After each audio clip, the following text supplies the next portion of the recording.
Like I said, welcome to the first inverse seminar series with Dr. Michael Crommie. We want to introduce, Dr. Crommie. So I wanted, to mention that he got his bachelor's at UCLA, which is, where I am. So down here, and then his PhD in physics at UC Berkeley. He's won numerous awards throughout his career for, a lot of his pioneering work in, surface state physics, specifically with nanostructures and atomic manipulation.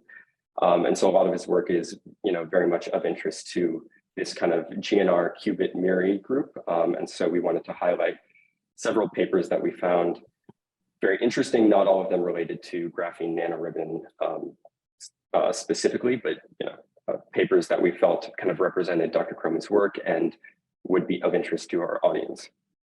So the papers that we'll be talking about today, we have a little overview, kind of looking at some of the kind of standing waves and confinement work that was done in the early 90s, some of the strain-induced pseudomagnetic fields and graphene nanobubbles, edge states and chiral graphene nanoribbons, and then metallicity and graphene nanoribbons. And so we will be talking about those with 4 different presenters. So I'm going to start. I'll just introduce myself. I'm Jack Diab. I'm a graduate student here at UCLA in Dr. Pranay Narang's lab. And so I'm, really excited to get started. So yeah, like I said, sorry, absolutely. Can I ask a quick question about the format? So I understand that, we could have some really nice feedback from Mike, but what about like maybe some questions from the students? Like, do they just put up their hand or something while you're doing the presentation or after, and then either you or Mike could answer? What are we expecting there?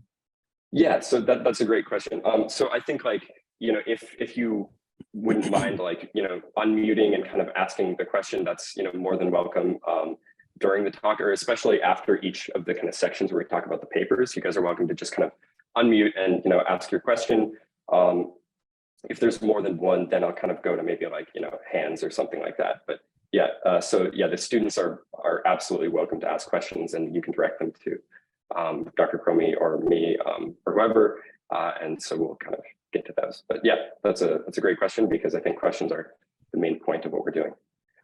So I first wanted to talk about some of his pioneering work in the early 90s. So this is 1993, a Nature paper where they talked about standing waves in 2-dimensional electron gases. And basically what this was is STM measurements of this copper surface in an ultra-high vacuum at 4 Kelvin. And they found these really interesting kind of phenomena that were appearing in the structure. And so we can see that kind of broken down a little bit here. So I wanted to highlight some work that was done a few years earlier by Everson, where they observed kind of some similar things in this kind of differential conductance versus sample voltage measurement. So you can see, the one on the left is kind of flipped from the one on the right. But basically what they're showing is this kind of increasing kind of local density of states with the voltage bias. Yet there's this cusp around 0.5-ish volts, where we get this kind of drop in that differential conductance. This kind of harkens back to some theory in the 70s where, where they were studying these band structures and looking at the kind of surface states of these band structures. And they found that with the hybridization of the kind of SP and D bands in these FCC transition metals, that there was this ability for these surface states to kind of tunnel in and out of this kind of hybridized surface band. And so that cusp actually corresponds directly to that bottom of that surface band, which is really interesting. And we see that in both cases. However, in Dr. Crommie's work, we're seeing more of these oscillations, which is likely due to the experimental conditions and the fact that, the Everson work being at room temperature, likely encountering some quantum phase decoherence and maybe inelastic scattering or instrumentational limitations. So first of all, this work by Dr. Crommie in the 90s was really fine-tuned and able to kind of, look at these very small oscillations. And then when we look at kind of a more spatially resolved picture of this differential conductance, we can really see that oscillation, that oscillatory behavior, the standing waves become much more apparent. And so you can see at these different bias voltages, which are kind of juxtaposed vertically, we can see that the wavelength not only increases as you bring that voltage lower and lower, but the magnitude of those oscillations increases until you get to that kind of 0.4, 0.5 region where once you jump from negative 0.4 volts to negative 0.5, that magnitude kind of collapses. And that corresponds directly with the figure that we saw on the last slide, where we have that kind of cusp at around 0.4, 0.5. So in the interest of time, I'm going to kind of, highlight that, but move kind of to the next slide. So I wanted to talk really briefly, as a theorist, I wanted to just mention some of the modeling of these surface states, because as we can see here, the theoretical kind of waves seem to match very well, and that fitting is really interesting. It's done just via a hard wall potential, and that step edge can then be modeled as kind of this hard wall potential where we get this scattering of these standing waves, these electron states scattering along that hard wall potential. The point impurities are modeled via a cylindrical scattering potential. And so there's some really interesting stuff going on there. But the main point is that we're seeing these standing waves. And I think this leads perfectly into the next paper that I want to discuss. So I'm going to wait, go. Oh, yeah, I'll go ahead. I'll just say this is my great theoretical contribution, that LDOS formula. I actually derived that, and that's like my one derivation that I actually did on my own. Well, a theorist told me to look it up in an integral book, in a book of integrals, to get that Bessel function. But that's like my only theoretical contribution that anyone actually uses. Well, that's great. Maybe I'll also mention just that this ability to see these waves, the whole. I just want to make the point that it's really because of Don Eigler, who was the first to make a low temperature STM. And that's why other people hadn't seen it. And so because the other guys would have seen it if they had the low temperature STM. Okay, sorry. Mike, No. I mean, go ahead. That's the point of. And also, you had a question, Tyler? Oh, I was just wondering if, Mike, if you wouldn't mind mentioning how this has kind of led to QPI, which is such a big thing now, right? Like, do you have any sort of things you could mention about historically how that came about? Oh yeah, well, it's just kind of funny. I mean, I did not come from a surface science background, and so it was obvious. We got the dispersion by looking at the energy dependence, of the wavelength, which is what quasi-particle interference is. The quasi-particle interference gives us the ability to measure the dispersion by looking at the wavelength as a function of energy, and so we did that. We demonstrated that in this paper. But then the funny thing is, I went and gave a talk at wherever Ward Plummer is, Kentucky, Oak Ridge, yeah. Oh, sorry, yeah, Oak Ridge, where he was, not now. And he's a big photo emission guy, and so he was saying, Mike, did you ever think of, doing the Fourier transform, of the surface and getting, like the Fermi surface? And I was like, well, why would I do that? I can just see the waves. I could just measure the wavelength from the picture, and he was like, no, and he was trying to explain to me, Fourier space. And I know what Fourier space is, but, I just didn't understand it really in the context of surface science. And he was like, everything happens in Fourier space, because he's a photo emission guy. And so I think Ward Plummer is really the first to do the Fourier transform, approach, where you just take an image of the surface, do a Fourier transform, and get the Fermi surface. That was Ward Plummer. I think his group was the first to do that. It was just kind of funny. It's just, because I didn't even think of taking a Fourier transform, because I was like, well, I can just take a ruler and measure the wavelength. Why do I need to Fourier transform it?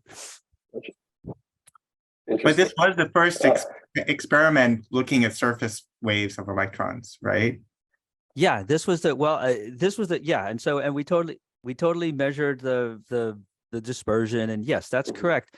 But I do want to give some credit also to Faden Navoris, who at the around the same time as this, there is another group who also should share some credit, Fade Navoris, and Yukio Hasegawa, who is now an STM guy in Japan, who's a really good guy. And he was Fade Navoris's postdoc, and they were doing experiments on gold at room temperature. And they did see these waves by taking very careful, you know, like for them, like they would take an image of the surface and you couldn't see any waves, but then because it's room temperature, but then they did these very careful DIDV maps and they were able to extract some of this wave stuff. So I would say that we did this and they did the gold work at about the same time. So I can't say that this was, you know, the very, you know, I would have to share that credit with Fade Navoris. Nice. And then I'm curious, you brought up kind of the how this kind of at IBM, you implemented this that kind of low temperature STM. I'm curious, like if like during the experimental process, like how difficult was that to get it set up for, you know, the first time and get that process yeah, initiated? Let me explain. First, I just want to say Don Eigler made invented the technique, and I was Don Eigler's postdoc. So Don Eigler is the person who developed that, and you know, Don Eigler, you know, who's still alive, you know, he's retired now, but you know, he's a genius at, you know, instrumentation, and you know, he's a great physicist too, but a particular genius at instrumentation. And he developed, it was very difficult to develop this ultra high vacuum, low temperature STM for various reasons. You know, now the problems are all solved. It seems really easy, but at the time it was really fucking hard, you know, because you had vibration isolation, sample transfer, all the stuff. And it was a really difficult challenge.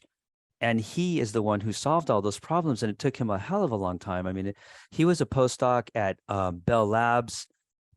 And he was working for years trying to develop it. And then he kind of almost got it to work after many, you know, like 4 years or several years working at Bell Labs. Then he was hired at IBM Almaden, and they just gave him free rein. And then he had to work for like another 5 years, just working solidly, developing this instrumentation. And it's really to the credit of IBM that they supported him. You know, he didn't have any results. He was just this crazy guy working in the laboratory, building all this weird machines that nobody quite understood. And then, you know, one day he was suddenly moving atoms. He was like, look, it works and I can move atoms. And everyone was like, oh my God. But, you know, I really want to credit Don Eigler, his genius and his hard work, because he just worked single-mindedly going after this low, because as soon as Binnig and Rohr invented the STM, Don Eigler realized immediately that, oh my God, this thing's to work, you know, 100 times better at liquid helium temperature. And he happened to have done previously some ultra high vacuum work at liquid helium temperature, not with STM, but using some other weird technique I can't remember. And so he immediately saw that if he could get this STM to work at liquid helium, then it would be just amazingly great. And he was right, but he spent, you know, many years developing that technique, and it was, you know, it was really extraordinary. Yeah, thank you. You know, that's amazing. Speaking of kind of the moving atoms around, I kind of wanted to then move into the second of these, you know, two papers, which I think kind of go hand in hand. And so this is the confinement or the corrals. So we move from the stadiums now to corrals, and in this case, this paper is talking about the kind of placing with the STM. Placing 48 iron atoms on this copper surface in this kind of spherical shape around like what I think it's a 71 angstroms in radius, and you know, confining those surface state electrons in that kind of a tight sphere is creating these really beautiful standing waves. So it's kind of taking the standing waves that, you know, we saw in that first paper and looking at now, confining them and engineering these beautiful nanostructures.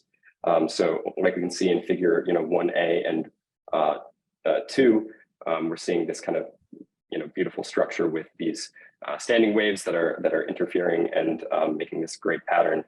And in the interest of time, I guess I won't dive too deeply into this. This was kind of some of the stuff that fascinated me a lot, was looking at kind of these DIDV measurements and over the open terrace, the center, and 9 angstroms off, and how you really started to see then the kind of, you know, zero angular momentum states at the center, and these new states that are dominated by this kind of these new angular momentum states start arising as you kind of go off center, and they correspond, you know, really interestingly with the theory And I also, I mean, I guess briefly, I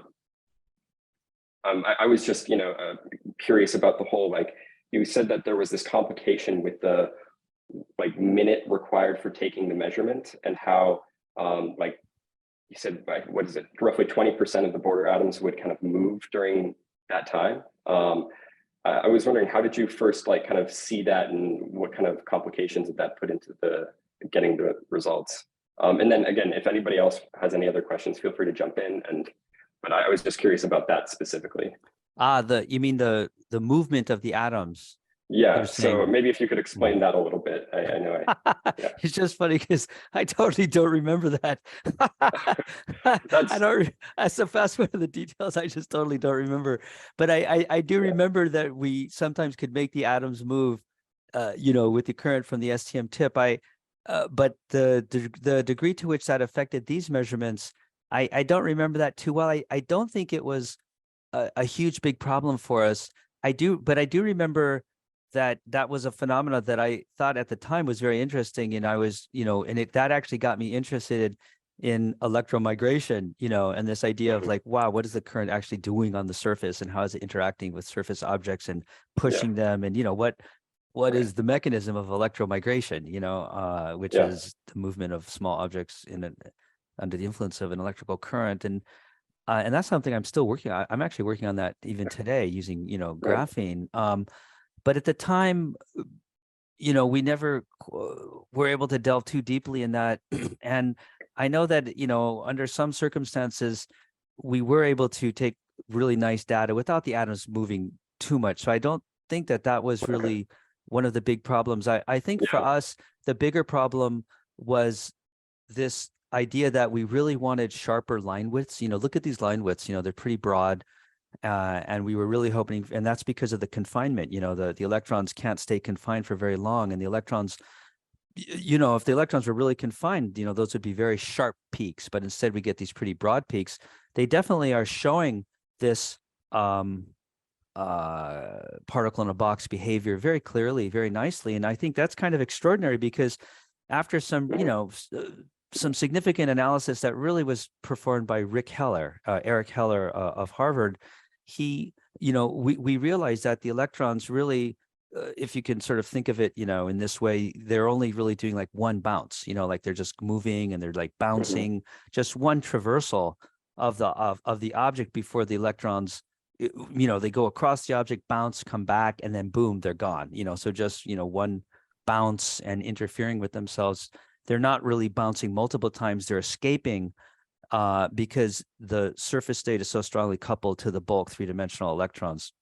And so that was kind of the bummer for us because we wanted to be able to see more complex interference phenomena such as chaotic behavior, which we were unable to do because of this problem of the leakiness of the structure. And so that I think was sort of, when I think back of this and what we wanted to do, what we were able to do and not able to do, the real problem was the leakiness, and at the time it was kind of interesting. Oh, why is it so leaky? Because we would make the wall twice as thick, and we thought, okay, if we make the wall twice as thick, twice as many atoms, we should get a narrower line width.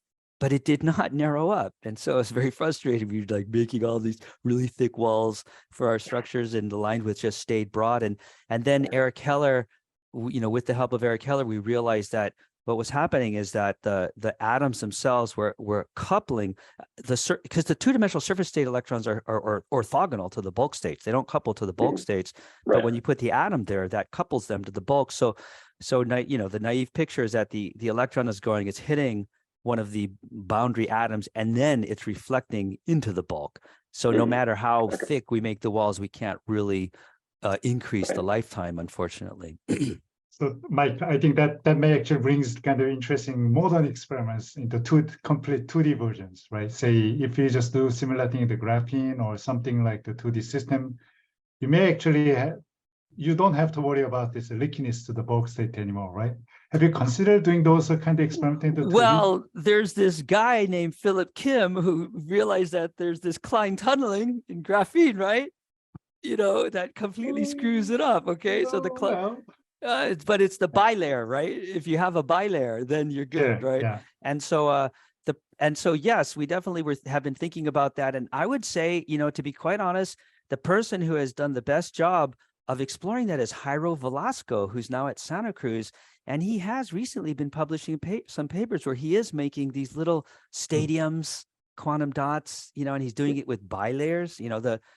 I think he did some work with the monolayers, but with monolayers of graphene, you get the Klein tunneling. So again, you have the problem of leakiness because of the stupid, not stupid, I'm sorry, it's because of Klein tunneling, and then, but in the bilayer, Jairo was able to show you get a lot stronger confinement. So Jairo has been able to see some interesting behavior, which is starting, he hasn't really demonstrated scarring of the wave function, I don't think, I really convincingly, but he has started to see some interesting behavior, which is starting to show signs that should lead, to the observance of quantum chaos, I think. So he's really been pushing that, and that's been pretty cool.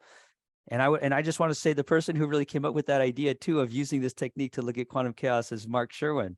Because when I was doing this work, it was Mark Sherwin who said, Mike, you should make a stadium. And I was like, why? What's the big deal about a stadium? And it was Mark Sherwin who really understood all that. Very interesting. That's cool. Well, I'm going to then cede my time over to the next presenter. So here's, again, the kind of cover photo for the presentation was that corral picture. So very, very interesting stuff. But I'm going to now turn it over to Haiyue, who will talk about the next paper. Hi, I'm Haiyue Huang here. And the paper I'm going to introduce today is about the pseudo-magnetic fields in graphene nanoribbons. Next slide, please. So before I really jump into this paper, I want to give a little bit background information about the real magnetic field. Instead of the pseudo-magnetic field. So for real magnetic field, it will induce the Landau levels. And if you put a graphene sheet in a perpendicular magnetic field, you will have those Landau levels corresponding to the cyclotron orbits of the electron in graphene. So instead of seeing a very continuous density of states, if we turn on the magnetic field, we are expected to see some bumpy density of states and several peaks. Next slide, please. So we are trying to make an analogy here by using strain as something called pseudo-magnetic field. So it's not a real magnetic field, but it can generate similar effects as the real magnetic field. So in a previous publication by Professor Andrea Gaim, they discussed that if you apply strain to graphene, you actually bring the gauge field to the material. But if the strain is just uniform, say a simple example here is that if it is uniaxial, then you are not generating an overall pseudo-magnetic field effects. The result you will get is just a little bit shifting of the Dirac position a little bit off from the Brownian zone, but the band structure of the graphene is not really changed. So in this paper in 2010, they discussed that if you really want to have a strong and uniform pseudo-magnetic field, what you really need to do is to deform the graphene in a very weird way, showing this figure here, that you have to apply kind of stretching along the three directions, angled 120 degrees, and you will have to compress it a little bit along the other three directions. So in that paper, although they theoretically predicted the strong pseudo-magnetic field effects, they also say that it is difficult to achieve experimentally. And next slide, please. But in the paper we are talking about today, Dr. Crommie did it very successfully and see it experimentally on graphene nanobubbles. So those bubbles are formed after synthesis and during cooling because of the different thermal expansion coefficients between graphene and the platinum surface. So the first good sign we see is from the STS spectra. It's an indication of local density of states. And we see that for the black curve compared to the blue curve, there are several extra peaks compared to the flat graphene. And this is an indication that we could probably, what we see here is probably due to the pseudomagnetic field. I put a graph here, which comes from the Andrea Geim's paper, that they theoretically predicted that there will be several extra peaks in density of states if you apply the string along the direction by the red arrows here. Next slide, please. So this is a good indication. And then if we want to further support this hypothesis, and we look at the we can look closer at each of the curve. So what they did here is that for each of the STS spectra, first identify the location of the peak on this curve, and then index each of the peak. And then we try to see if the energy of each of the peak and the index follows this line. So if this follows this expression here, the square root of n should be linear proportional to the energy. So this is a lot of data collected on different positions on one nanobubbles, and together from 5 different nanobubbles. And we see that the linear relationship is very reasonable. So this is consistent with the hypothesis of a strong pseudomagnetic field. And we can further extract information about how strong this pseudomagnetic field is by calculating the slope of this line. Next, please. And on the previous slide, it is the collective data from 5 different nanoribbons. Now we'll just look at single nanobubble, and then we see that for each as we go along this red arrow, we can monitor its height, and at the same time we can get the magnitude. We can get the strength of the magnetic field by fitting it into a linear, as we did in the previous slide. And then we can plot them in the same graph as shown in figure A. We can also do the same thing in theory by simulate the triangular shape using using continuum elastic theory. So we see that this shape is approximately triangular symmetric. So this is probably one of the reasons that we can observe this strong pseudomagnetic field. And the other information that's given by this plot is that the pseudomagnetic field is relatively uniform as we approach the peak of this nanobubble. And from theory, we can see that the results is very similar to what we observed in experiments. And altogether, this is a very strong evidence that in a nanobubble that which the shape of which is approximately triangular symmetric, we can indeed observe this strong pseudomagnetic field effects. Yeah, that's all about the paper. And I have some questions that out of my own curiosity, because I know there was a theoretical paper, but I'm wondering if this phenomenon was done like by intentionally searching a triangular shaped graphene structure, or it was kind of by accident. What do you think? I think it's like something in between, that you have this in mind. No, it wasn't in between. It was totally by accident. And it's just the funniest thing because it's just really the funniest thing. I mean, because Antonio Castronedo, who I think is on that paper, was he on that original paper with Geimer? Maybe not. I can't remember the theory paper. Antonio Castronedo? Jack, could you go to previous? That the paper with Geim where they predict, well, it was Francisco Guinea who is on that paper, I think. Yeah, let me see. Okay, it's Guinea, Katznelson, and Geim. Okay. Yeah, okay. So, okay, so Antonio Castanedo is a theorist, a solid state theorist who's really into graphene, and he's good friends with Francisco Guinea, who people call Paco Guinea. And so Antonio Castanedo was really into this effect. This is something that was very interesting to Castanedo at the time, because he wrote that big paper on graphene. He was really into graphene at the time. And he was doing a sabbatical at UC Berkeley.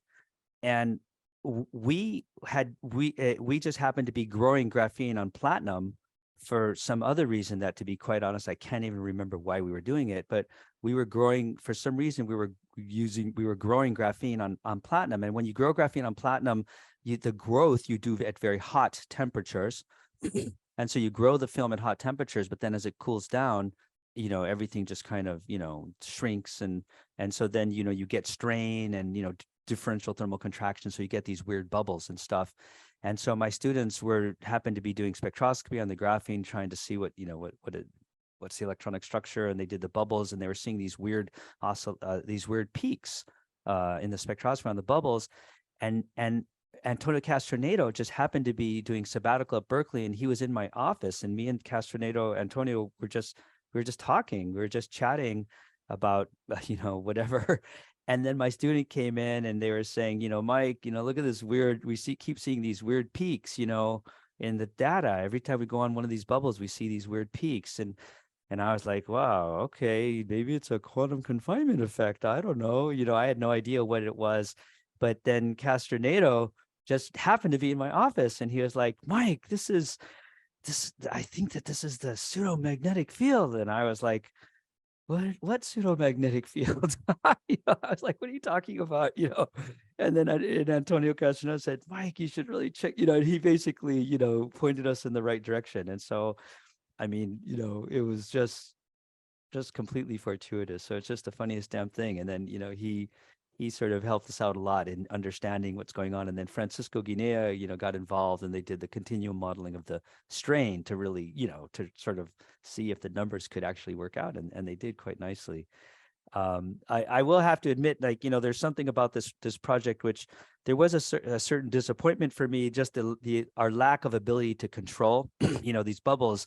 Because after this result, I was so excited about this topic that we spent 2 years trying to, control the bubbles, or like figure out how to control the strain using different techniques. And we just totally failed, and so that I always have a little bit of, it turns out that to control the strain is really hard in the graphene. Others have done a better job, as I think you show on that next slide. But in my group, we were trying crazy things like putting, a polymer. One of the ideas I was trying was to make polymers of azobenzene molecules, molecules that would change when you shine light. And so my great idea was, if I could put the graphene on top of the polymer and then shine light, I could make, control the strain as the polymer expands. And we spent like 2 years trying to do that, and just completely, totally failed. But this is the best we were ever able to do, which is just by accident. Oh well. So the point is, it's better to be lucky than Yeah, Mike, quick question. So do you think this is special for graphene, or other 2D materials which form such bubbles would do the same thing? Well, I mean, other materials should do the same thing. And in fact, Paco Guinea has papers, and I think other people as well, that I think similar things should even happen in the TMDs. I think it's it's the question of whether or not these, I've forgotten all the theoretical details, but I think, something about this honeycomb type symmetry, and, and as you change, the strain changes the hopping amplitude for an electron to hop, from one atom to the next. And there's just this funny quantum mechanical new detail that it sort of behaves just like a vector potential, as you do the strain. And if you go through the math, if you strain certain TMDs, like the 1H TMDs, then you should get the same thing, and so I'd say it's it depends on the, the symmetry of the two-dimensional material and strain, but you should get it. And so, yeah, absolutely. Other 2D materials should show it, but they have to have a certain structure. I know that the honeycomb structure shows it quite nicely. I don't know about other structures. Maybe they might show it also, but definitely systems that have this kind of honeycomb type structure, in 2 dimensions should show it, you know, not just graphene. Thanks. Yeah, I have Right. another question that's there's a whole field about string engineering of 2D materials now, and they're trying to deposit the 2D materials on all kinds of patterned surface, like those trench and those tents here. Do you think we could like maybe generate the similar phenomenon in a more controlled way nowadays? Oh By just yeah, I do. You know, I mean, my group, I tried for 2 years and failed, but other people, you know, have better ideas, you know, for how to do it. And absolutely, you know, I think it's just a question of, you know, enough people. It's a hard problem, you know, how to control the strain, but there's a lot of really smart people out there, and you know, and especially with people's ability to do micro machining, you know, and so you could take like silicon, you know, micro machining of silicon structures that you can then move, you know, via various electrical engineering tricks, and then combine that with the 2D materials. And oh yeah, you know, I strongly believe that eventually people will be able to manipulate the strain in these small structures, you know, with great precision. It's just a question of time.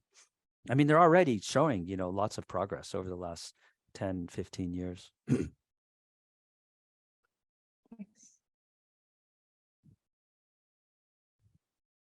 Great. Well, I think we might have time for more questions at the end, but I'm going to move us on to the next presenter. So I will put up those slides. So, hi, I'm Aswini. So I'm working with Dr. Jeremy Levy at the University of Pittsburgh. So today I'm going to talk about the paper, which is about the 8 states of chiral graphene nanoribbons. So in this paper, the FDM and FDS have been used to examine the electronic structure of graphene nanoribbon, how the electronic structure of graphene nanoribbon depends on the chirality of GNR edges. And also, so the STS measurements reveal the presence of one-dimensional GNR edge states. Next slide, please.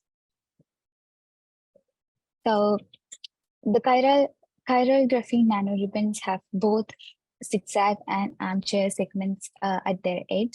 So we can define a chiral vector, so which specifies the number of carbon atoms in both zigzag and armchair segments, and the angle between them is the chiral angle. So it exhibits like very interesting features like tunable energy gaps, and also the presence of one-dimensional edge states with unusual magnetic structures. So in the figure B, we can see the topography of a monolayer GNR at the room temperature. So it's straight atomically, it has straight atomically smooth edges, and the line scan will give us the GNR height. And another interesting feature we can see in the figure is the bright stripe running along each edge. So it marks a region of curvature near the edge, and it's similar to the curved edge structures observed in graphite step edges. And so in the paper, they have also mentioned they ruled out the possibilities of collapsed nanotubes and folded graphene boundaries. So in the figure C is the low temperature STM image, which shows finer structure in both the interior GNR terrace and the edge region. Next slide, please. So here we can see a clearly atomically resolved topography image of the terminal edge, and it's a 8-1 chiral GNR. So such high resolution images can help us experimentally determine the chirality, and we can eventually create such structural models as shown in figure B. So near the edge in the topography image, we can see rows of protrusions. So by comparing this row to the terminal edge of the GNR, we can find the chiral angle, and they found it to be 5.8 degrees. And then to probe the electronic structure, they have done scanning tunneling spectroscopy. They have done the STS in both directions, perpendicular to the edge and parallel to the edge.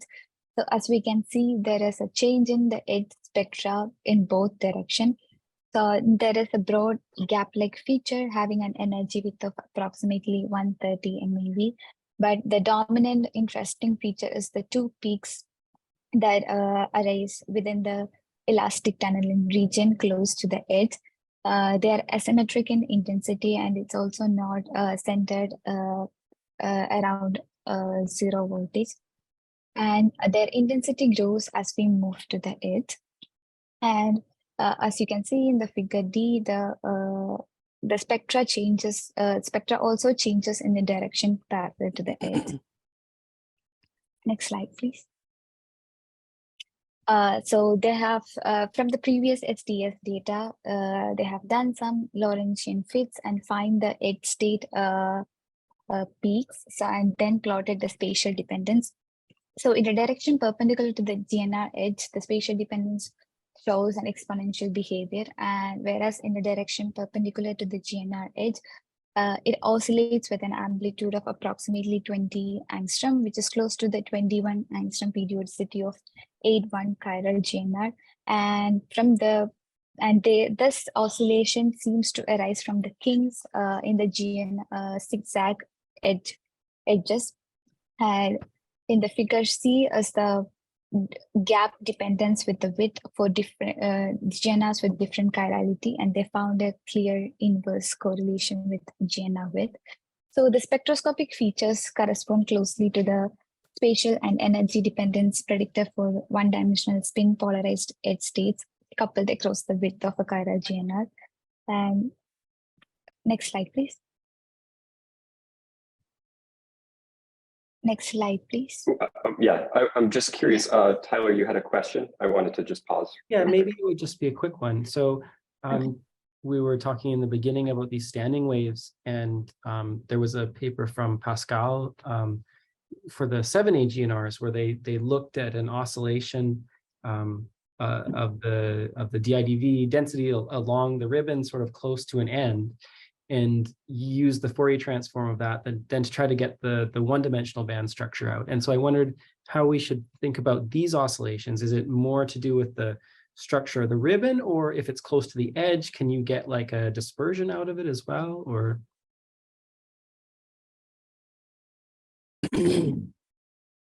Okay, yeah, let me think about that. I don't think that you really can get the dispersion for this, because if I think that this is more like the flat band. This is more like the zigzag flat band, Okay. whereas in the 7A GNR, that's a dispersing band, that they're looking at. And so here, what was really interesting was to look at the magnetism of the chiral edge. And so, from a band structure perspective, I think, it's a very flat band. And so we're just, kind of looking at, so I guess here we're kind of looking at, I guess I would say more like, the one-dimensional flat band characteristics. Okay. Yeah, so we couldn't really get that dispersion. Thanks. We wanted to see evidence of magnetism. That was really, and so to see the splitting, it's basically the splitting of the flat band. I think, if I'm remembering correctly, that was kind of the interesting thing about this paper.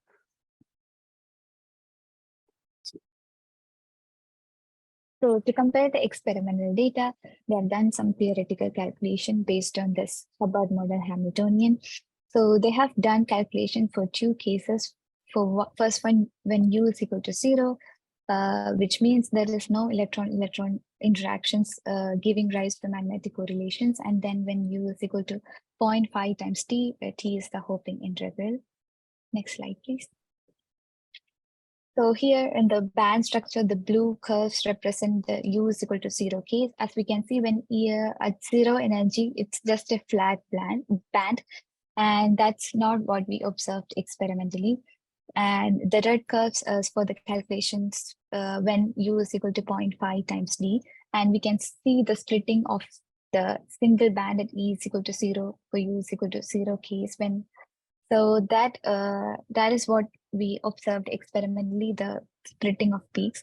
So that provide evidence for the formation of spin polarized edge states. And this edge state is just not a local effect, but it depends on the full GNR electronic structure, including the interaction between the edges. Yeah, that's the paper. Yeah, maybe I'll just comment on something about this paper. I mean, This paper is another sort of, kind of funny, lucky, accidental thing. I mean, because I know when graphene was first discovered so many years ago, and one of the things that was so super interesting to me was the edge. I mean, as an STM guy, I was like, oh, I want to look at the edge. How do I get the edge?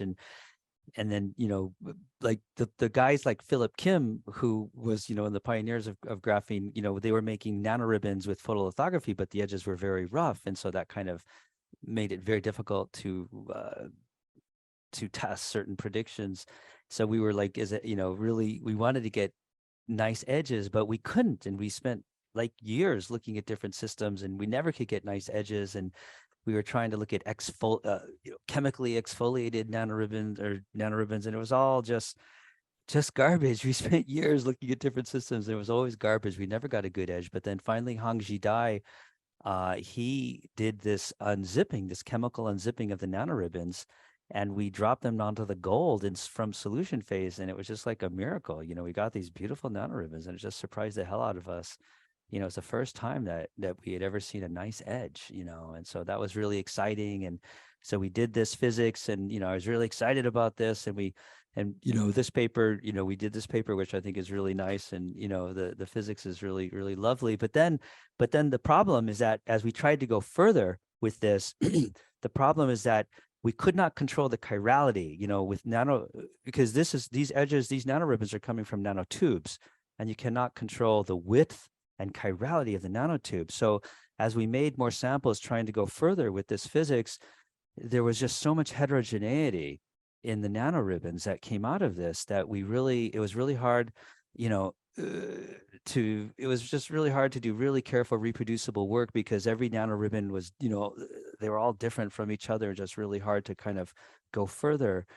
And then at about the same time, just because of the lack of control of the starting material, the nanotubes, but then the funny thing is that it's about the same time that we did this work, this was the same time that Roman Fasel and his collaborators came up with this completely different way to make nanoribbons, which is by taking molecular precursors, which of course you guys all know about, I think, and then to link them together and self-assemble the nanoribbons. And so now I think it's pretty clear, that everyone, understands that is a much better way to make the nanoribbons, because the problem that we had with this work is getting the same type, of edges, and the same electronic structure, but with the chemical self-assembly technique, then you can really get nanoribbons that are all the same. And so after a few years, it became pretty clear that the molecular self-assembly technique is a much better way to go. At least that's how people believe nowadays.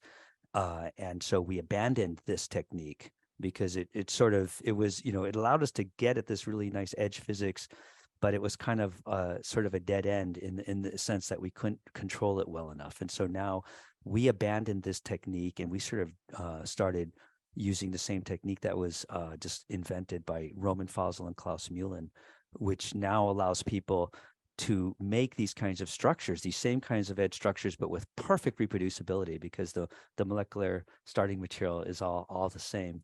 So this is kind of funny. So this paper is kind of a funny little relic of the past, because this is kind of showing, the farthest that we could go without molecular self-assembly, but then it's like a dead end. To go further, you need to use the molecular self-assembly, which is what we do now. And Alex Sinitsky, for example, is a master of the self-assembly technique. Okay, that's all I wanted to say. No, that's great. I'm going to open it up if anybody else has any other questions about this paper, this kind of work. I have one quick question. Yeah. So I always wonder the naming of the chiral GNR. So is the chirality actually originated from the carbon nanotube, right? It's not the GNR that's really chiral. I have to admit, this has always confused me too.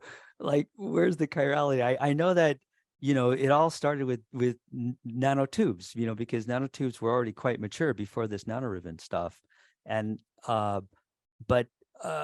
when maybe don't know, maybe Philip Kim could answer this question better. But I know that people sort of adopted a very similar terminology for the nanoribbons, but what is actually, why do they call it chiral? I think that it is probably more of the historical remark, as Mike said.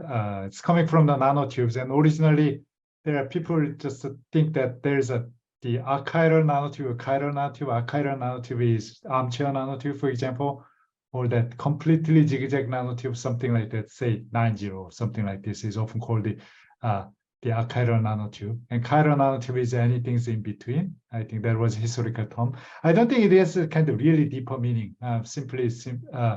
When you identify the nanotube structures, you need the two indices that using here, then 8-1 or something like this. And what people want simply just to distinguish between some specific directions. Armchair and zigzag direction is some specific called achiral. Anything between is chiral. I don't think that's a modern term of the chirality is rather different in that regard. So should not worry about too much about this terminologies. That's great. Thank you. Any other questions? Okay, go ahead. Yeah, quickly comment on this. I think that the idea of a chirality here comes from the fact that those chiral ribbons don't have a vertical mirror plane. So like, a straight zigzag or a straight armchair ribbon, it has like a vertical mirror plane which goes along the direction of the GNR, right? And when it's chiral, then indeed, this plane doesn't work anymore. So you can kind of think of a right hand and left hand versions of this ribbon, which basically what chirality is. So, I mean, from this point of view, I think it's a valid definition. Okay. Yeah, that's interesting. Thank you. Okay, any other questions before we move on to the last paper in our lineup? Cool. Well, I think that's a great time then to move to the next paper, which is Inducing Metallicity in Graphene Nanoribbons. And I'll let... Hi, everyone. It's Mamun Sarker. I'm a postdoctoral researcher at the Dr. Sinusis lab at University of Nebraska, Lincoln. I'll talk about the this paper where the metallicity was, this concept was bring to the graphene nanoribbon community by introducing symmetric superlattices at 0 mode. Next slide, please. So the concept used in this paper was based on the 90s theorem from Professor Elliot H. Lieb, known as Lieb's theorem, and also some additional work later came in 2010 from the missing carbon atom of graphene. So basically in this theory, what was important is the if you consider graphene and there's two kind of sublattices of depending on the connection.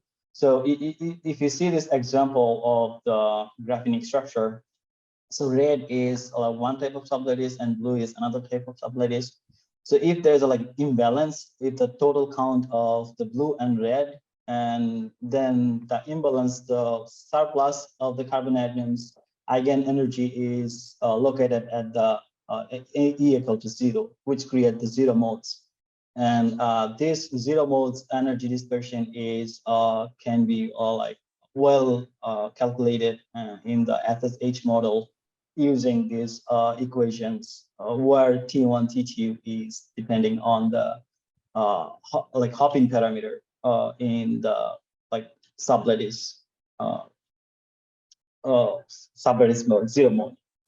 So if there is the sublattice imbalance equal to 2, meaning if you consider the red and blue, if you count both, for example, for these ones, the red is 48 carbon atom and blue one is 46 carbon atom, which give us 2 imbalance. So there is 2 and 0 mode of carbon atoms in this unit cell.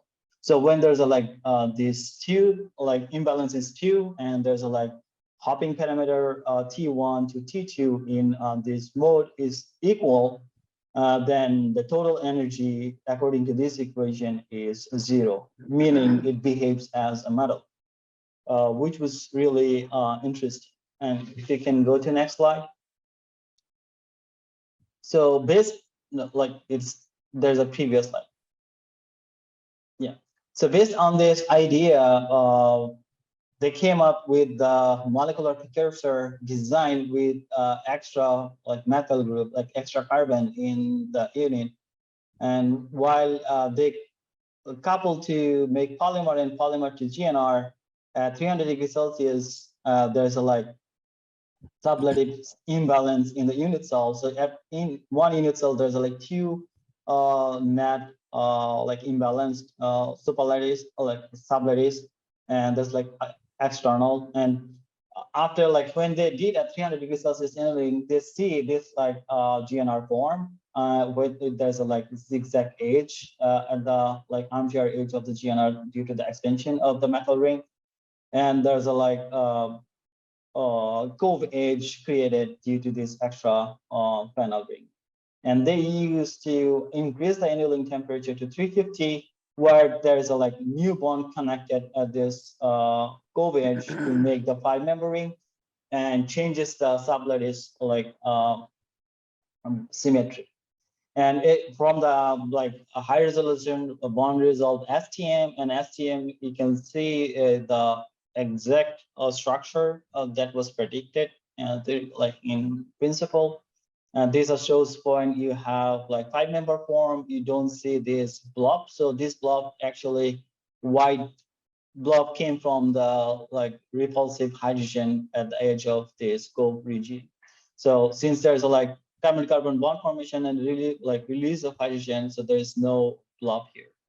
And you can see the similar large-scale images as well. So the periodic white blobs, and for 5s GNR, you don't see that much. Can you go to next slide, please? Yeah, and in this, they showed the electronic properties of these two GNR. So before forming 5-member rings and after like forming 5-member rings. So on the left, you see when before 5-member ring formation, you see the electronic properties of this GNR. In the left side, in the middle, you see the experimental DIDB plot. On the right side is the DFT calculated one. And you clearly see, since as predicted through the like structural sublattice imbalance from Lieb theorems, that energy, like you'll see, zero mode created. So at 0 volt, you see a strong peak, which is like relevant to the like expected theoretical model that it creates a 0 modes due to sublattice imbalance. And when you have like higher bias and like you see the balance band mode and conduction band mode, which is totally like without this sublattice imbalance, it could be the semiconducting GNR. And because of the sublattice, it is like totally now magnetic GNR. So if you see the bottom left corner, it's the LDOS mapping from the STM. And at the 0 mode, you see the electron density is like look like a snake, which moving around at the edge of the sublattice imbalance of the 0 mode. So it's like nice shining pattern. And when you have like higher voltage at 1.3 electron volt biasing, then you can see the electron density is usually on the edge of the armchair region, which is like seen previously for this armchair kind of event. And from next right in the middle, you see the theoretical calculation, which exactly matched with the experimental results. Similarly, for when you change, do this similar kind of measurement for 5s GNR, meaning when it created 5-member ring, and you see there's a like splitting of the 0 mode. So 0 mode is there's no longer a strong peak at 0 mode, but you see it split up. And electron density at the bottom, you can see it's not like as bright as the like before forming, but it followed the same pattern of the snake-like go through along the axis of GNR. And similarly, the theoretical calculation shows the splitting of the zero mode due to the formation of new bond, like a carbon-carbon bond at 5-member ring. So if you go to next slide. And this was confirmed by the theoretical calculation. So at the top left, you can see the calculation for the sawtooth GNR or SGNR before forming the 5-member rings. And you can see at zero energy, the band is split between Fermi energy and there's a very small gap, almost zero. So there is metallic behavior. And at the bottom left, you can see for similar calculation for 5s, and there's the zero mode, the band is dispersed in between the Fermi level in the conduction band and the valence band, which is the common for the metallic behavior of GNR. Any metal has band is dispersed in conduction band and electron or valence band. So and further, they also check the robustness of this metallicity by inducing calculation by spin polarized calculation, considering the spin polarized DFT calculation. So if you see the top right, that is calculated for the before forming 5-member rings, and the bottom right you see after forming the 5-member rings.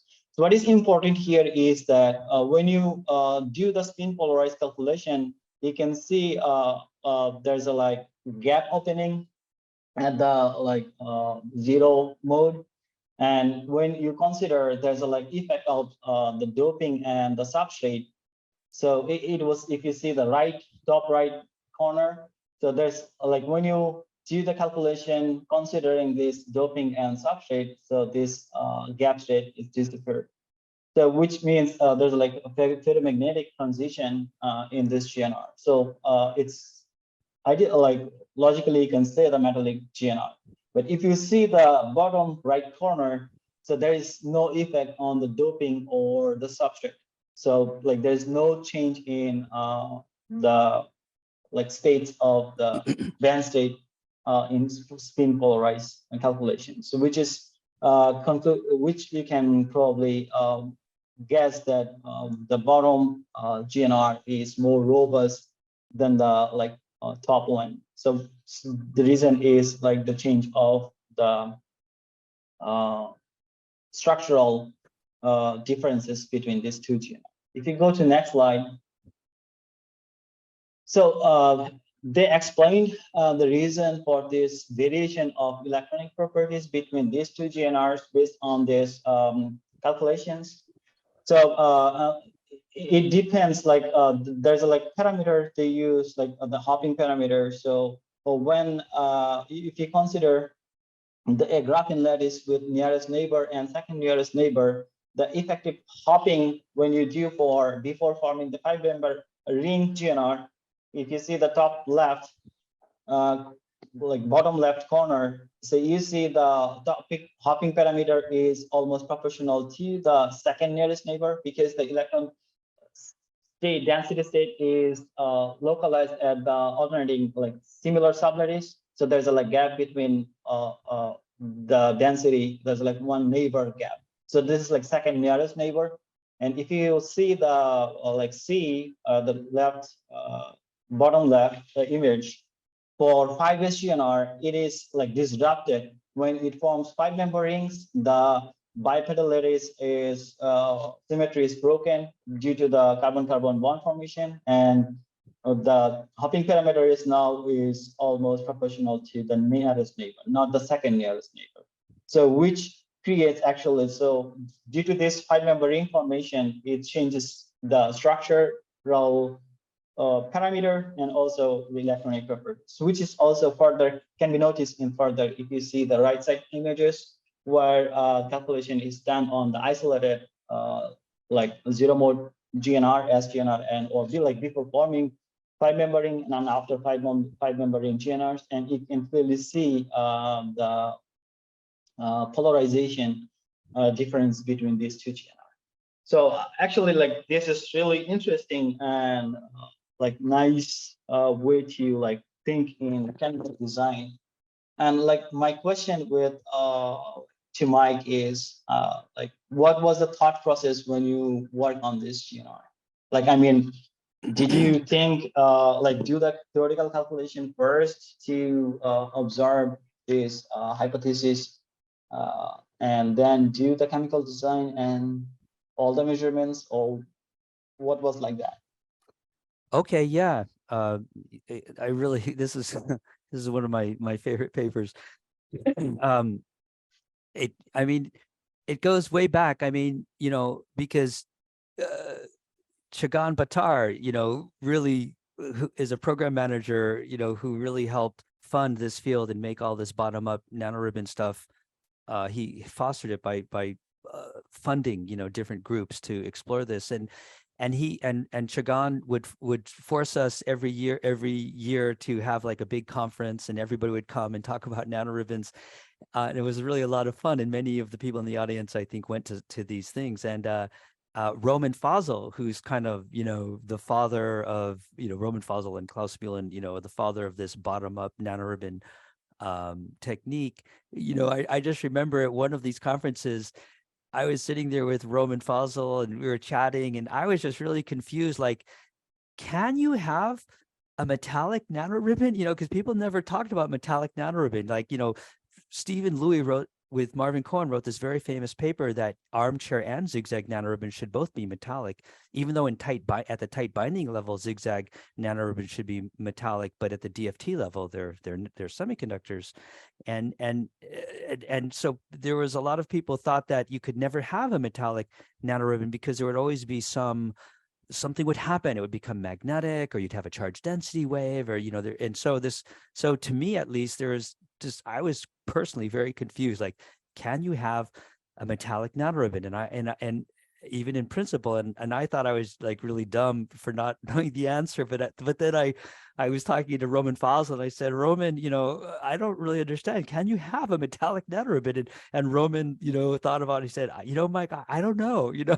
And so it was like we were both just super confused. And then all this topological stuff, you know, came to be. And then it became very clear that if you could just have these zero modes equally spaced, you know, with perfect symmetry to the left and to the right, it should be metallic. The gap should close up.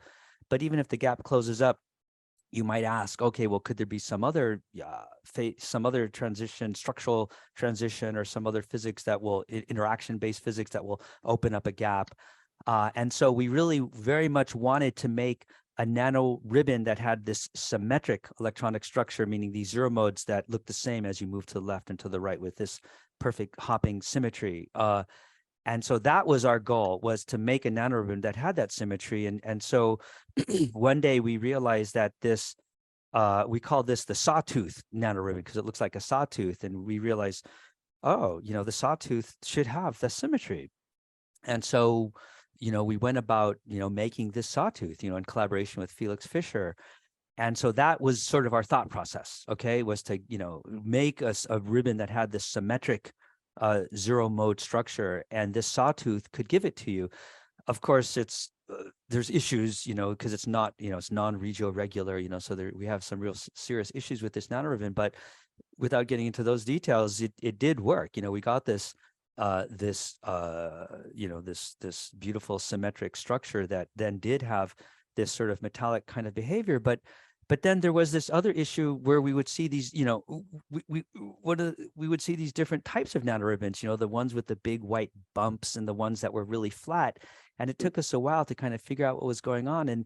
And that part was also quite beautiful because, you know, we had such a narrow, flat metallic band that we eventually realized, oh my God, you know, this is not actually metallic. It's metallic when it sits on the gold, because the gold is doping it and, you know, reducing the electron-electron interactions. But if you take it off, you should have an insulating, you know, it should be a metal to insulator transition because it should become a magnetic, which is actually quite interesting. But, you know, it's sort of not a good metal. But then this really funny thing, where is it? It's in this, is it here?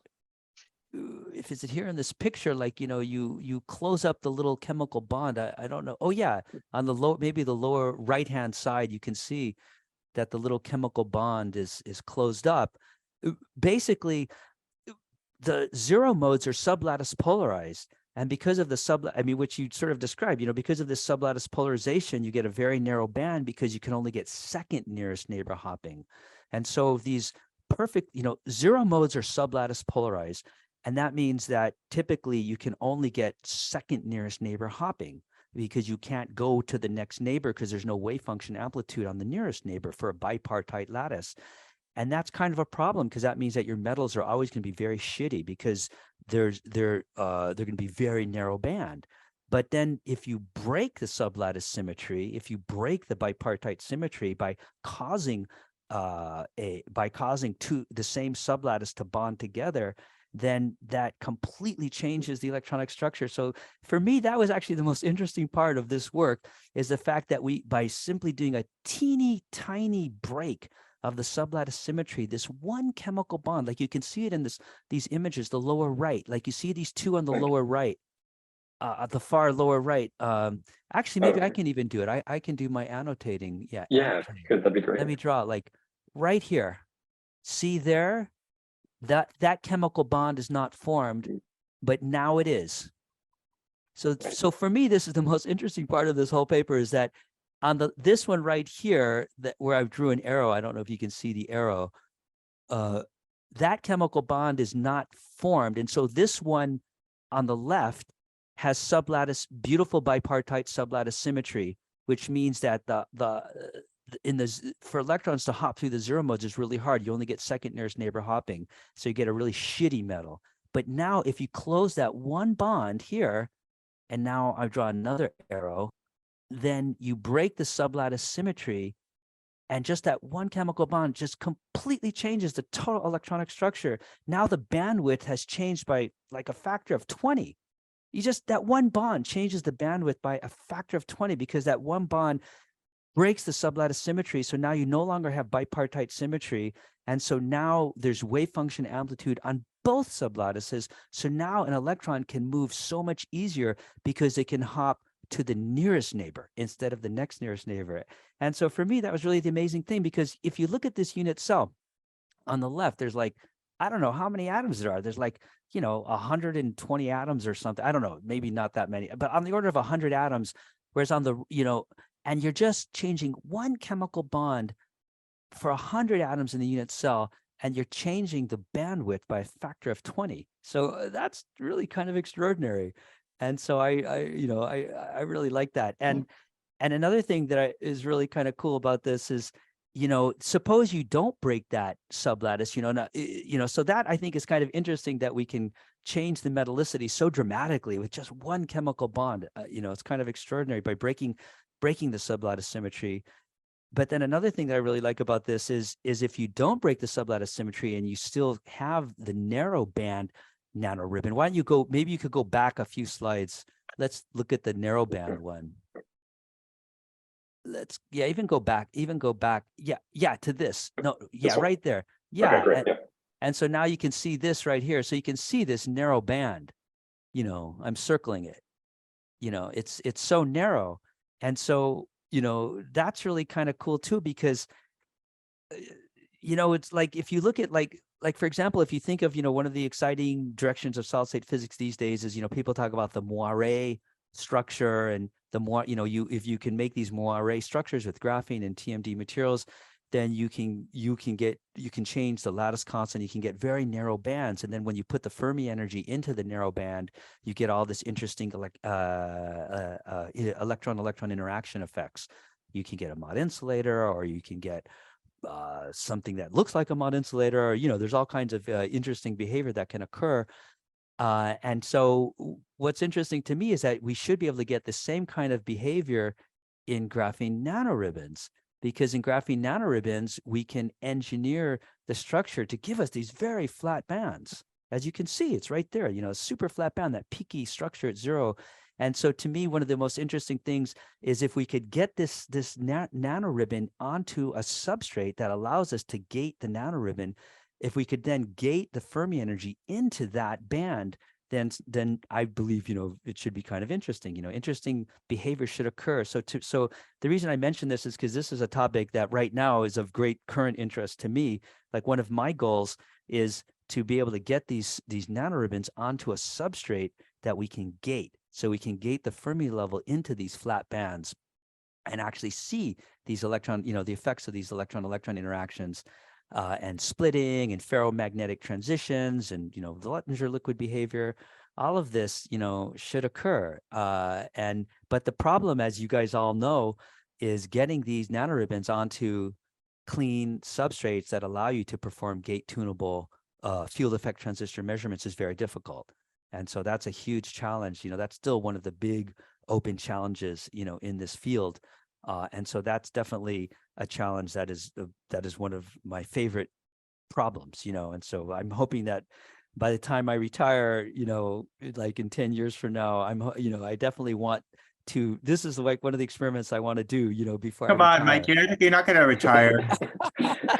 Well, before I die or whatever, before I keel over, standing over one of my stainless steel chambers, I want to, put this nanoribbon onto a field effect transistor and gate the Fermi level into that flat band, either me or someone else. If I don't do it, maybe, Alex Sinitsky will do it, or Tyler Cocker, or Jeremy Levy. I don't know. Someone's going to do it, or Philip Kim.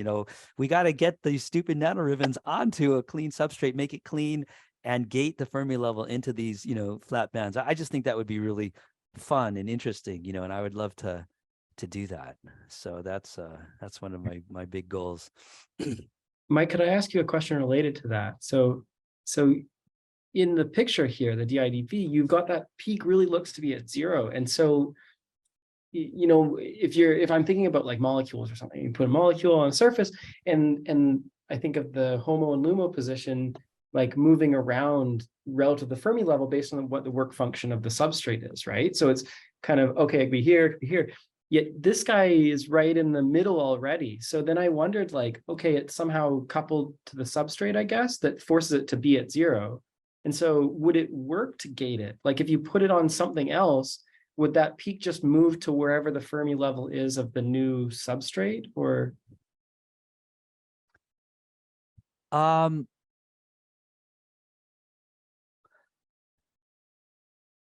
No, I think it would gate. I mean, I guess the question is, when you, maybe that's a subtle question. I mean, like, we have been, in my mind, when you ask a question, this question, like you're asking, the way I think about it in my own mind is, is the electronic structure, can you think of it sort of, as a single particle electronic structure, or on the other hand, is the electronic structure purely due to some complicated electron-electron interaction? And the example in my mind would be, say, a Mott insulator. Like I have silicon, which is a regular insulator, and I can just gate silicon very normally.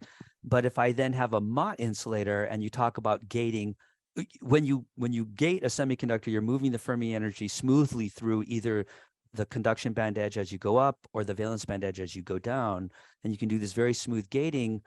But then when you talk about gating a Mott insulator, where the electronic structure is due to electron-electron interactions, then this concept of sweeping the Fermi level through the band edges becomes very confusing and complicated, and maybe not a correct picture. And I think that's sort of, related to your question, like what really happens when you gate it. And I think that is an important question. And so when I look at this peak, if this peak was purely an electron-electron interaction effect, such as a Kondo peak, okay, then yes, I would agree that, gating it becomes a very confusing question. What the hell does it mean to gate a Kondo peak, right? Suddenly everything's really confusing and weird. But on the other hand, if this peak we're looking at is purely just a band structure effect, just which we believe, that was what we said in this paper, that's our belief, is that what we're seeing here is a band structure effect, then I think gating it is, you can use sort of the simpler, more straightforward picture. If it truly is the band structure, then it's only a question it only becomes a question of density of states. You know, like, is the capacitance of my field effect transistor great enough so that as I put a voltage on my field effect transistor, the amount of charge I'm donating to the object can push the Fermi level through that peak in the density of states. So is there an easy way for me to understand why it's exactly at zero if it's not a Kondo peak? So put that aside. Yeah. And that it's not at a different, like a non-zero bias based on where, you know, the work function of my substrate is or something. Well, my simple-minded way of thinking about that, which, you know, the way that I would answer that just, you know, off the top of my head is that, you know, there would be what I believe is that you have a high density of states. And so then I would think that technically it's not exactly on zero, but that, you know, then you have some slight shifting, but because the density of states is so high, you can get some doping, but then the Fermi energy isn't going to move too far. So I would call it Fermi level pinning. So that's because if you have a peak in the density of states, you can pin the Fermi level. So, you know, it's sort of like a Fermi level pinning phenomena. That's what I would think. You know, in my mind, I would think that it's close enough to the gold Fermi level already that just a little bit of charge doping,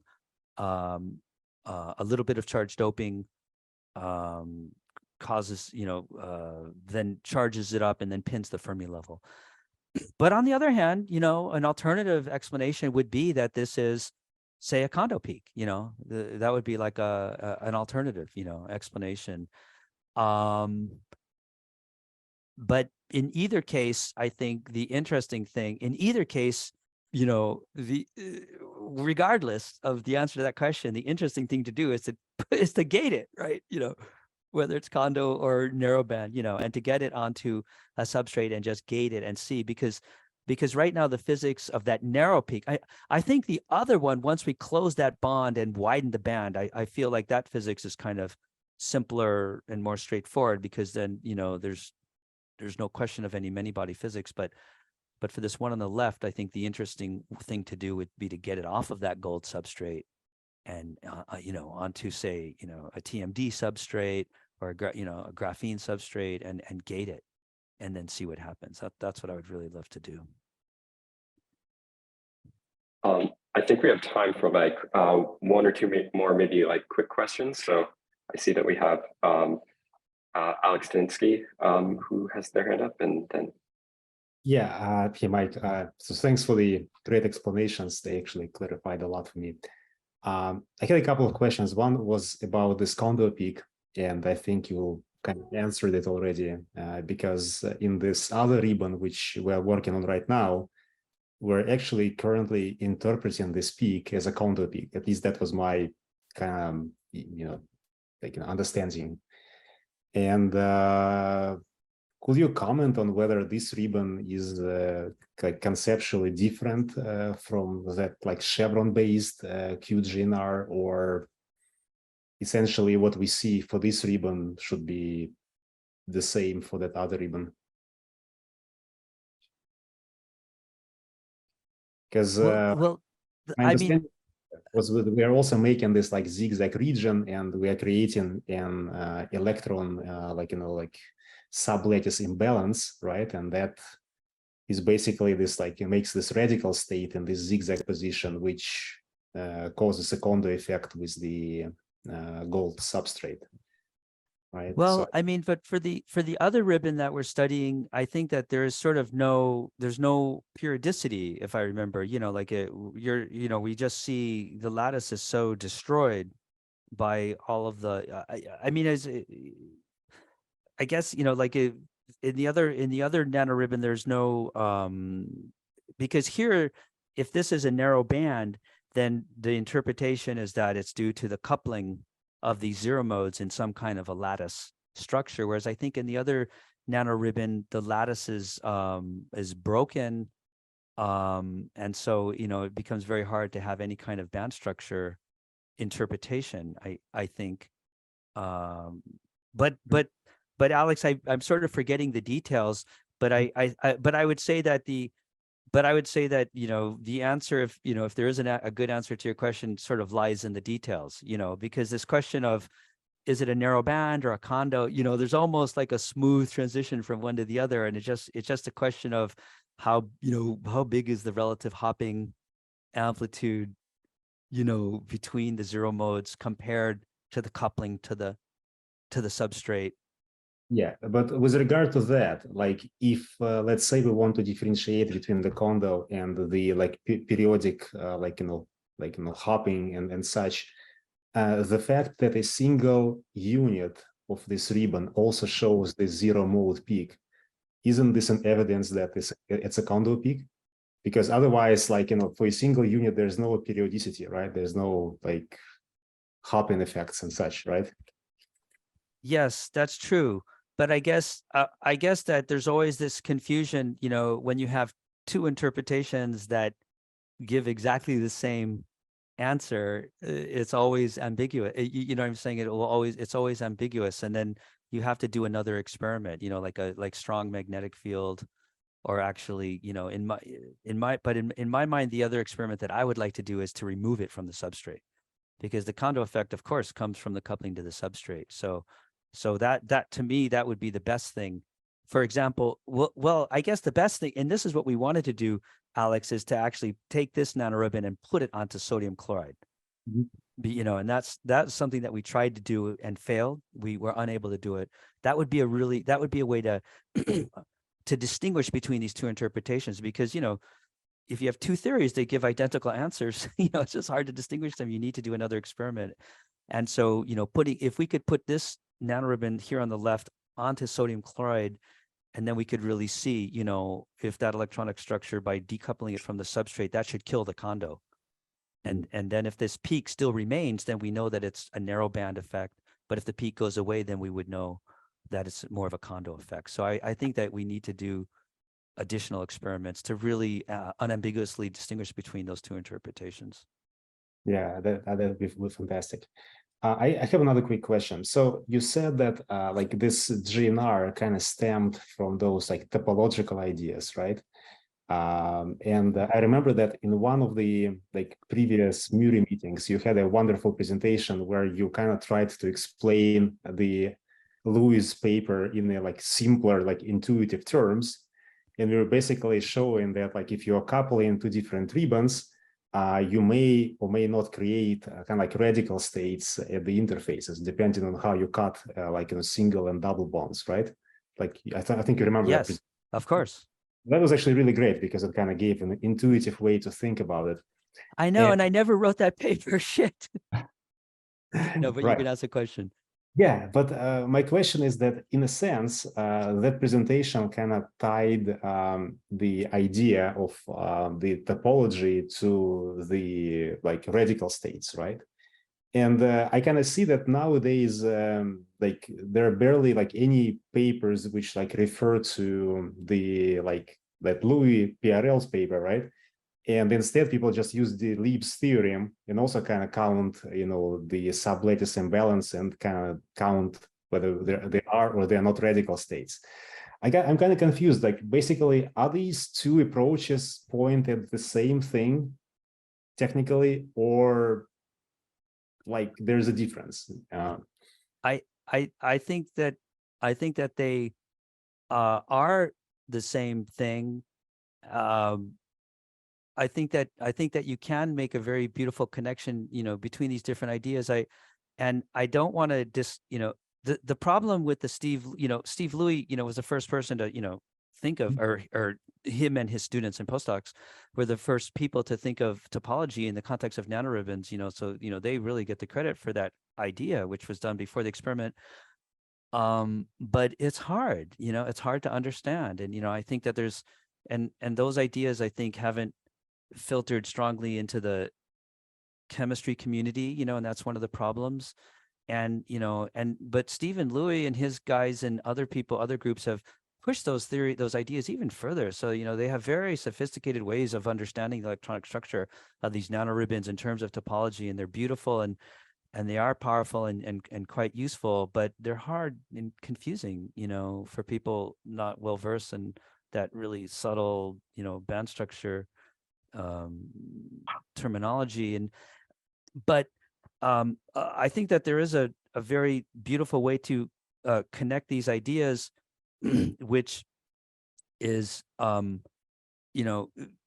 there is a nice way to, because the point is like, how do you think about it in real space? In my mind, it's always, the chemists always think about everything in real space, and the physicists are always doing everything in Fourier space. And it's sometimes very hard to connect those things.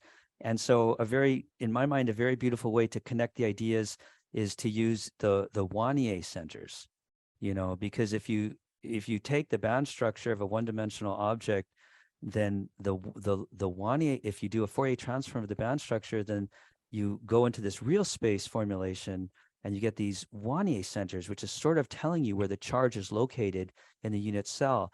And the Wannier center formulation is kind of confusing because the Wannier centers are not energy eigenstates. So it's like, what are these Wannier centers? They're not energy eigenstates, but they're more like where the charge is located. But it's like a reformulation of the band structure. And there's this really beautiful way of looking at it where if you consider the Wannier centers are located in the same place as these this simple bond pattern. What do you call it again, Alex? The name is escaping me. Radical states? Or... Yeah, no, but when you do this little Kekulé drawings, and you are maximizing the number of the Clark structure. Yeah, the Clark structure, right? Right. And so, it turns out that, chemists love the Clark structure. And so when you make a Clark structure, it turns out that where you put the double bonds in the Clark structure is almost always, and we actually showed this with calculations, when you make a Clark structure, the double bonds are always sitting where the Wannier centers sit.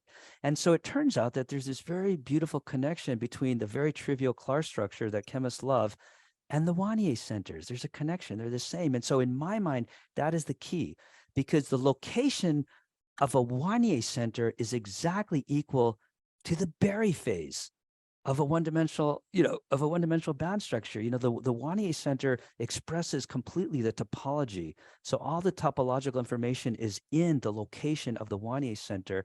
It's exactly one and the same. The location of a Wannier center is exactly equal to the Berry phase. It's this, it's really beautiful topological connection. And the location of the Wannier center is also almost always lies exactly where the double bond is in a Clark structure. And so in my mind, that's the connection, between all this topological stuff and this very simple chemistry way of thinking. And we were going to write a paper on that, but what happened is my student who really understood it the best, Dan Rizzo, graduated, and then the student in Steve Louis' group who calculated all the Wannier centers graduated, and I could never get them to write this paper. And also, of course, Steve Louis doesn't like it, because it's a little too hand wavy for Steve Louis.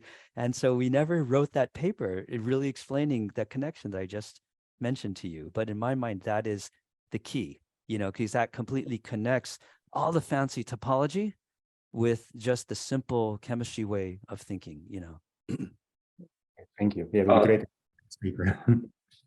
Yeah, that's great. Thank you so much. We've gone a little bit over time, but I just want to thank everybody who was able to make it to come to this inverse seminar. I think it's been really fun to have everybody here and to have all these great questions. And again, thank you to Dr. Crommie for agreeing to come and discuss his papers. So I guess I'll kind of officially end the time here, but I suppose I'm gonna keep the Zoom open. So if anybody, yeah, Mike, this was really awesome. It was really great to hear the stories behind the papers, which is something that you don't get when you read the papers. I mean, you read about the great science, but you don't know about the serendipity and about the insights and the all the things that lead to real science. And I think that was one of the things that we learned in the first experiment that we did in my group, and I feel like it was reproduced here. So and it's really been great having this conversation with you. Thanks. It's been a lot of fun. It's it's like it's like talking about your children. Everybody likes to talk about their children. So same thing with results. Wow. But yeah, again, yeah, thank you everybody for coming, and again, thank you to the presenters too who presented. It's really great. So appreciate it. Thanks a lot, guys. That was a lot of fun. Yeah, thanks, Mike. Thanks, Okay. Mike. Bye-bye.